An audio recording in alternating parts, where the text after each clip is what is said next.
Hey there, and welcome to another audiophile deep dive. You know how some people obsess over thread count in sheets? Mm-mm. We're about to get that granular with sound thanks to our source material for this deep dive. Mm. A blog post by Archimago. Yeah. And what's cool about this post is he doesn't just list the top 10 components you need. He breaks the whole audiophile pursuit into 4 interlinked domains. Think of it like leveling up your sound game, one domain at a time. Okay, I'm intrigued. So no shopping lists, but more like a master class in how to think about sound. Exactly. And the first domain where Archimago says you absolutely have to start might surprise you. He calls it source recording quality. Okay. He even goes so far as to say you can have $1 million system, but if you're playing a poorly mastered track, it's like pouring fine wine into a cracked mug. Strong words. Yeah, he's not wrong. I've definitely had those moments where a song just sounds off, but I always just assumed it was my headphones. So what makes a recording good or bad in his book?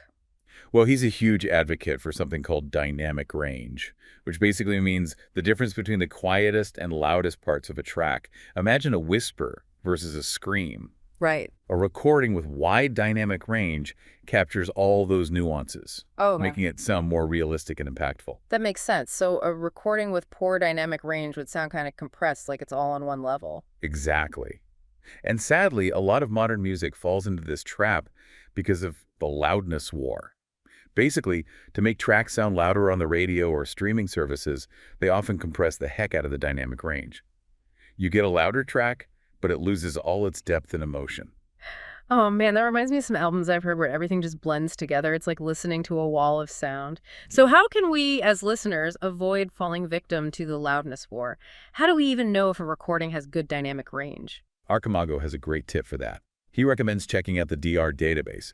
It's basically a website where audiophiles analyze and rate the dynamic range of different releases and masterings of albums. Uh-huh. You can look up your favorite album and see if you're listening to a sonically rich version or a squashed-down victim of the loudness war. So it's like a cheat sheet for finding well-mastered recordings. That's brilliant. I'm definitely bookmarking that. Does Archimago give any examples of what this dynamic range difference sounds like in practice? He does. He compares recordings from different eras, showing how technology and mastering techniques have evolved. For instance, he contrasts Billy Eckstine's 1951 recording of I Apologize, limited by the technology of the time, with Eric Kunzel's 1978 recording of the 1812 Overture, which boasts an incredible dynamic range even by today's standards. It's a great way to hear the difference firsthand. Wow, I'm adding those to my must-listen list. Okay, so we've covered the foundation, the source material. It's not just about finding great music. It's about finding well-recorded versions of that music. That's a game changer. But now I'm curious about the hardware. What does Archimago say about that? Now, when it comes to hardware, Archimago, he doesn't disappoint. He gets super real about where to prioritize your spending for, maximum sonic impact. Okay, this is the fun part. I'm ready to geek out. Give me the inside scoop. He actually uses this brilliant analogy. Okay. Imagine building your dream home. Mm-hmm. Would you prioritize, fancy doorknobs or a rock-solid foundation? Foundation all the way. But how does that apply to audio? Well, Archimago's point is that speakers are the foundation of your sound system. They would actually translate the electrical signals into the sound waves you hear. So are you saying those fancy, expensive cables everyone talks about aren't as important as good speakers? You're catching on. Archimago would definitely argue that those pricey cables are like fancy doorknobs. They might look cool, but they won't have nearly the same impact on the overall listening experience as investing in quality speakers. Honestly, that's a relief to hear. Speakers can get pricey, but I'd rather invest there if it makes a real difference. And you'd be in good company. Archimago is adamant about that. Okay. He even lays out a hierarchy of audio components based on their impact on sound quality. A hierarchy, huh? Okay, so what sits at the top of this audiophile pyramid? At the very top, unsurprisingly, are speakers and headphones. Okay. He emphasizes that manufacturing consistency is a big challenge with speakers, which is why investing in quality is key. So it's not just about the brand name, but about how well those speakers are actually engineered and built. Precisely. Next in line is the subwoofer, Right. which he says is essential for some, depending on what kind of music you listen to. That makes sense. If you're into music with heavy bass, you want to feel it, not just hear it. Absolutely. Then comes analog playback gear. but only if you're into vinyl. Okay. He actually ranks them in order: Oh, wow. the cartridge, turntable, preamplifier, tape player, even an LP cleaner. Wow. Who knew there was so much to spinning vinyl? What about all the digital stuff? After the analog gear comes the preamplifier and amplifier, then the digital to analog converter. That's what takes those digital files and turns them into the analog signal your speakers can use. So even though speakers are king, these other components still play a supporting role? Absolutely. Think of them as the supporting structure of your dream house. Important, but not the foundation. And this is where we hit what Archimago jokingly calls the transition zone. Everything below this point has much less impact on sound quality, according to him. So we're talking cables, power conditioners, those sorts of things. You got it. And he doesn't hold back on his opinions here. Okay. He's very clear that he doesn't think those fancy, expensive power cables are worth it, even going so far as to call them snake oil, which I'm sure ruffles some feathers in the audiophile community. I bet. People are passionate about their cables. But I appreciate his honesty. Yeah. So if the consensus is that speakers and the room are the most crucial, what's next on our list of domains? Well, let's talk about that room, because it plays a huge role in how your system sounds. Archimago calls this domain Room Acoustics and Correction, DSP. Yeah, this is where it gets really interesting for me, because I'm all about creating the right, the vibe. Yeah. He calls this domain Room Acoustics and Correction, DSP, and he uses this analogy. Like, imagine an amazing band playing in a cramped, echoey garage versus a beautiful concert hall.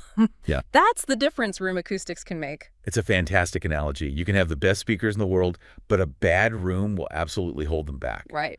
Archimago's really hammering home that room size, layout, speaker placement, even where you sit to listen, it all has a huge impact on the sound. So we're not just talking about soundproofing here. It's more about how sound interacts with the room itself. Exactly. Yeah. Like, think about the difference between singing in the shower and singing in a, huge cathedral. Right.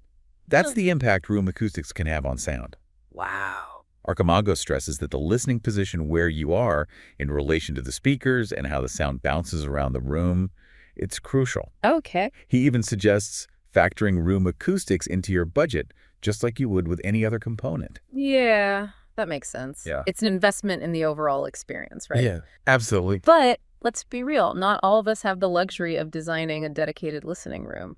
You're right, and that's where the correction DSP part comes in. Okay. This is where technology can work wonders. Uh-huh. Digital room correction software analyzes your room's acoustics and adjusts the sound to create a more balanced and enjoyable listening experience. So it's like fine-tuning your room for optimal sound. Exactly. Yeah. And Archimago is a big believer in the power of DSP, seeing it as a bridge between your hardware and your room, fine-tuning the sound to create that ideal listening experience. Okay, so we've covered the recording, the gear, and the room. Right. What else is there? Well, this is where it gets really personal. Okay. Now we enter the most fascinating domain of them all. Okay. Day 4, mental engagement, the listener. Okay. This one's all about you. Okay, so how much attention I'm paying to the music, what mood I'm in when I'm listening, that kind of thing. Exactly. Archimago reminds us that our hearing abilities, our focus, our mood, even the genres we prefer, all play a role in how much we enjoy the music. That's true. He also highlights the importance of blind testing to help separate genuine sonic improvements from, those influenced by placebo effects or clever marketing. Blind testing. So not knowing what gear I'm listening to so my perception isn't skewed. Precisely. It's a way to objectively judge sound quality by removing preconceived notions about brands or price tags. Huh. It's like a blind taste test for your ears. That's fascinating. It really highlights how much our own perceptions and expectations can shape our experience. Thinking back, I've definitely had moments where a song hits me differently depending on my mood or where I'm listening. Right. Sometimes I want to get lost in the music, and other times I'm laser focused on every detail. Yeah. It's amazing how that works. It is, and that's exactly what Archimago wants us to realize. We, the listeners, are an integral part of the audiophile equation, not just passive recipients of sound. Archimago has given us a truly holistic view of the audiophile world with these 4 interlinked domains: the recording quality, the audio hardware, the room acoustics, and of course, the listener themselves. It's a really interesting way to look at it, yeah. And what I think is really cool is that he highlights how interconnected these domains are. A weakness in one area can impact the whole experience. Absolutely. It's like a chain. It's only as strong as its weakest link, right? Right, exactly. But, here's the thing that really stuck with me from all of this. Archimago reminds us not to get so caught up in the pursuit of perfect sound that we forget the simple joy of music, right? Yeah.